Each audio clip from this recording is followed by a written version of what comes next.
रावुलपल्ली नामक गांव बहुत बड़ा था। उस गांव के वासी भी बहुत अच्छे लोग थे। अगर किसी चीज का यकीन करते हैं तो वो वही मानते हैं। सुब्बा रेड्डी नामक एक आदमी वहाँ का सब्जी व्यापारी था। उस गांव में सभी उस पे यकीन करते थे। वो एक नेक इंसान था और हर रोज सुबह ताजी सब्जी लेकर बेचने आता था और उन्हें कम दाम पे ही बेचता था। इसीलिए उस गांव के सारे लोग सिर्फ सुब्बा रेड्डी के पास सब्जी खरीदने आते थे और उसका व्यापार बहुत अच्छा चलता था। रावुलपल्ली के बारे में जानकर पड़ोसी गांव के 3 आदमी विजय, श्रीकांत और टिम्मैया मिलके रावुलपल्ली सब्जी बेचने आते हैं। सुब्बा रेड्डी का व्यापार अच्छा चलने के कारण उनके पास सब्जियां नहीं बिकते हैं और इस कारण वो तीनों बहुत दुखी होते हैं। बहुत सोचकर वो एक फैसला करते हैं। हम तीनों बहुत ही कम दाम में सब्जियां बेचेंगे। कुछ दिन बाद गांव के लोग हम पे भरोसा करने लगेंगे और तब हम सुब्बा रेड्डी को इस गांव से भगा सकेंगे। उसके जाने के बाद लोगों को हमारे सिवाय सब्जियां खरीदने कहीं नहीं जा पाएंगे और ठीक उस समय हम हमारे दाम को बढ़ा देंगे। टिम्मैया की बातें विजय और श्रीकांत को अच्छी तरह समझ आते हैं। टमाटर और प्याज की दाम आसमान से भी ऊपर हो जाता है। अरे रे, टमाटर और प्याज का दाम तो बहुत बढ़ गया है। न जाने रावुलपल्ली के वासी खरीद पाएंगे कि नहीं। पर जो भी हो, मुझे अपना जिम्मेदारी निभाना होगा। इसीलिए मैं सब्जी को खरीद के उन्हें उसी दाम पे बेचूंगा। अगर मेरा लाभ भी नहीं आया तो कोई बात नहीं। ऐसे सुब्बा रेड्डी उसके मन में सोचता है। अगले दिन सुबह सभी सब्जी खरीदने सुब्बा रेड्डी के पास आते हैं। उसके मुंह से दाम सुनते ही वो सब चौंक जाते हैं। सुब्बा रेड्डी को पूछने पर वो कहता है, बाहर इससे भी ज्यादा दाम है जी। मैं तो दाम कम करके बेच रहा हूँ। सभी उसी दाम पे सब्जियां खरीदने लगते हैं। इतने में दूसरी तरफ से एक आदमी चलते हुए आता है और कहता है, आपने 1 किलो प्याज कितने में लिया? 70 रुपए।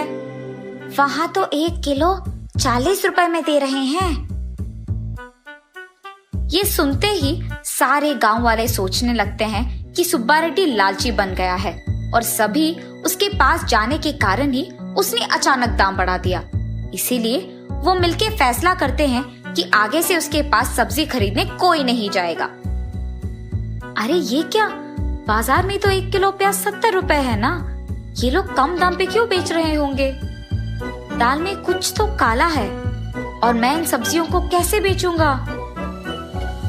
गांव वाले सारे मिलकर फैसला करते हैं कि सुब्बा रेड्डी को गांव में रहने नहीं देंगे।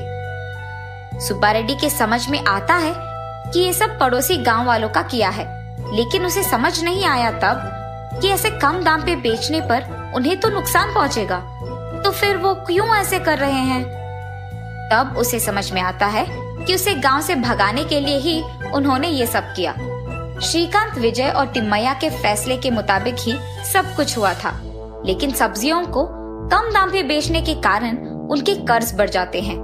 तब वो सोचते हैं कि इस गांव में सब्जियों की रच तो हमारा है, हम दाम बढ़ा देंगे, और वो बहुत हिम्मत से दाम बढ़ा देते हैं।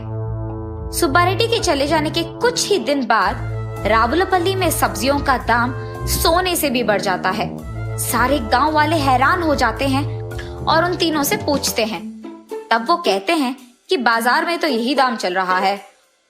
अब गांव वालों को सब्जी खरीदने के लिए डर लग रहा था और उनके पास और कोई चारा भी तो नहीं था।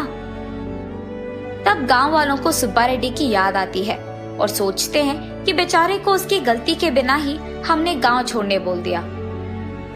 इतने में एक बूढ़ा आदमी सब्जी बेचने उस गांव में आता है और वो सब्जी बहुत कम दाम में बेचता है। बस सारे गांव वाले उसके पास खरीदने आ जाते हैं और उसके पास सब्जियां खत्म भी हो जाते हैं। उस बूढ़े आदमी को सभी रोज उस गांव आने के लिए कहते हैं। ये जानकर श्रीकांत, टिम्मैया और विजय को बहुत गुस्सा आ जाता है।